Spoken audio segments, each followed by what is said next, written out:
Mr. Thomas Benton at the Museum of Nebraska Art. How are you, Ms. Park? I'm Nifty. I must say I admire your work. Thank you. So did you always want to be a painter?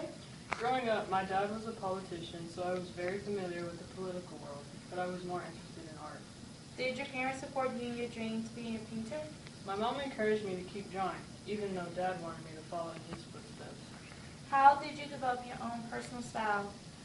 Seeing the Congress murals and the art in Washington, D.C. is what inspired me to become an artist. So, I must say I like this painting. This painting expresses how my visions are in color. So for your very first job, you were a cartoonist. How was it? It was the very first step for me to prove myself to my father, so it took it very seriously, and I learned a lot. Can you tell us a little bit about regionalism? As I mentioned before, I like painting pictures that were very personal to me. And how did you become the leader of that movement? Most of my paintings were just the average people and problems, and I thought everyone should know about. Growing up, most people will consider you very fortunate, for in your paintings you illustrated the upper class as villains and the lower class as heroes. Why is that? I felt that the common people worked hard to get where they are, and I appreciate that, while the rich people just took advantage of everyone else.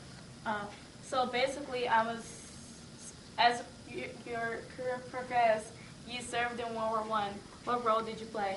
Basically, I was assigned to make paintings of everyday life and keep records of the American Allies and ships. And that's the picture here?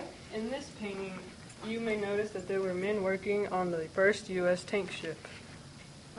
One of your most unlikely criticizing works was including members of the Ku Klux Klan in your painting.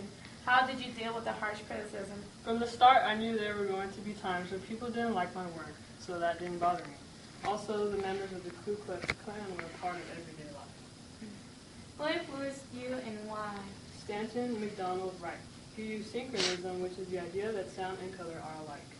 How was it working with Jackson Pollock? It was great. Jackson and his brother were creative and very talented painters. Well, that's all for today. Thank you for your time, Mr. Benton. Thank you.